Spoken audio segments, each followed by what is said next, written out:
Okay, 7.1 at the point. Rational expressions and their simplifications. Okay, so you'll see what those rational expressions are. It's everything that we've been working on so far, but now you're going to have a fraction. Okay, so rational expressions, they cannot have 0 in the denominator, and I'll explain, but this is a key piece. Rational expressions cannot have 0 in the denominator. This is something that you must commit to memory. Okay, so here we go. Example 4 over x minus 2, rational expression. Okay, so set the denominator equal to 0 and solve. You'll see on how we'll build on this. I don't care about the numerator just yet. I care about this denominator. So x minus 2 is equal to 0. Solve it algebraically. Opposite signs, whatever you do to one side, you got to do the other. Keep it balanced. Okay, cool. So I'll do this. Plus 2, plus 2. X is equal to 2. Here's what I want you to get in the habit of. This, what we just did here, if I plug 2 in here, 2 minus 2 is equal to 0. 0 can never be in the denominator. So here's what I want you to get into the good practice of, is to put the line through this, that 0 cannot equal 2. Put the line through the equals. 0 cannot equal 2. That's all you have to say, okay? It's not a difficult concept, but once we start building on this, you'll see how this goes. Okay, 6x plus 12 over 7x minus 28. Again, what I'm looking for is this denominator. As of right now, we're not even factoring out anything to simplify. What we're doing is we're finding out what can the denominator never be? 0. So I take this denominator, 7x minus 28, and I set it equal to 0. And I solve it like an algebra problem. Add 28. You always have to add or subtract. You always have to add or subtract before you multiply or divide in the world of algebra. Now I divide by 7. X equals 4. Let's try it. Put 4 in for x. 7 times 4, 28. 28 minus 28 is 0. It can never be 4. Okay? Now, if I take a look at this, now I have to do go back into that factoring completely about what we were talking about in chapter 6. So now we do this. Well, I'm going to take a look at the top. What can I factor? Now, I'm going to factor the top, but factor the bottom, but I'm still working on with this piece. The first step in this is the denominator can never equal 0. Okay? So the GCF of the top is 2. Take out a 2. What is left? Well, x plus 3. Remember, you take out the GCF, you divide everything through by it. Oh, look at this. The factors of negative 10 that add up to 3. The factors of negative 10 that add up to 3. Well, I could have 2 and negative 5, or I could have negative 2 and 5. This is 3. This is negative 3. That doesn't work. So I use these two factors. So on the bottom, I have x minus 2, x plus 5. Again, the denominator can never equal 0. So I'm going to take the denominator, x minus 2 and x plus 5, and I set those equal to 0. Pull the parentheses apart. You have 2 parentheses, pull them apart and set them equal to 0. You have 2 things, x minus 2 equals 0, and x plus 5 equals 0. Solve them. Solve them. So I have this. Add 2. Subtract 5. Now here's the thing. When I plug those back in, let's try it. Put 2 in here. 2 minus 2 is 0. 0 times anything is 0.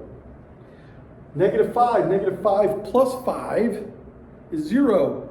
0 times anything is 0. Cannot be 2, cannot be negative 5. That's the first step of any of these things. Next, the fundamental principle. P times, this is times, R over Q times R. What factors out of this?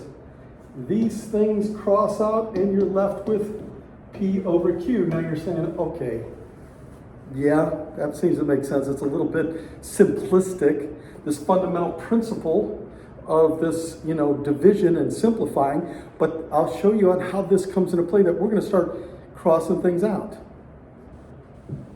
Next, when we start working on these things, you need to be able to factor still. It doesn't go away. I have 5x plus 35 over 20x. Well, there's nothing to do on the bottom. What is the GCF of the top? Hopefully you say 5. 5, if I take that out, what is left? I'm left with x plus 7. I'd like to put the x plus 7 or x minus 2 or whatever it is in parentheses. That'll come into play later. So now I take a look at this. Look at these numbers. Well, you could also look at it like this.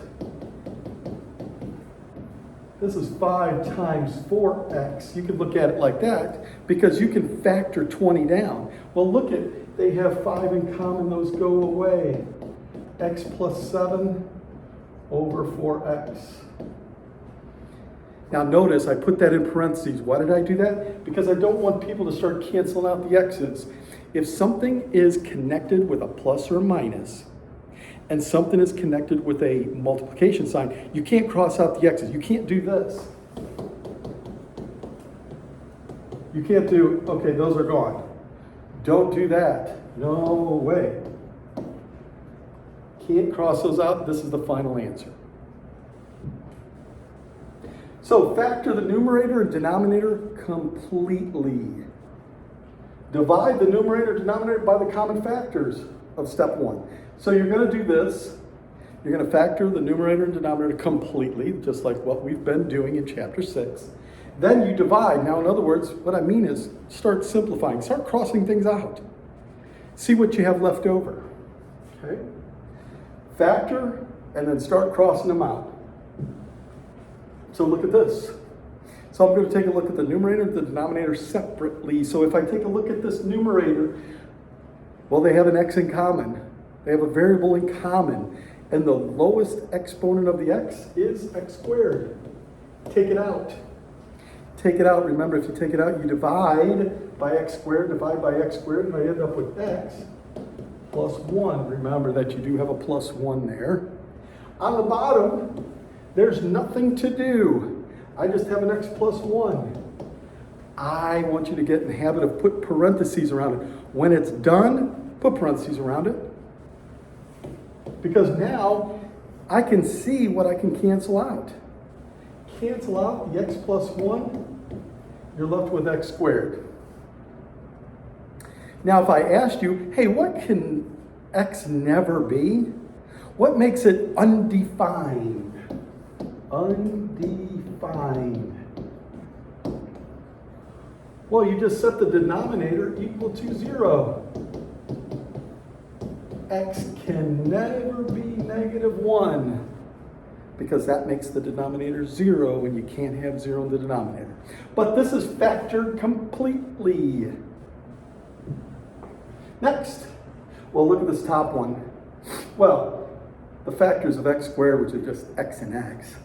The factors of 5 that add up to 6. Well, it's 1 and 5.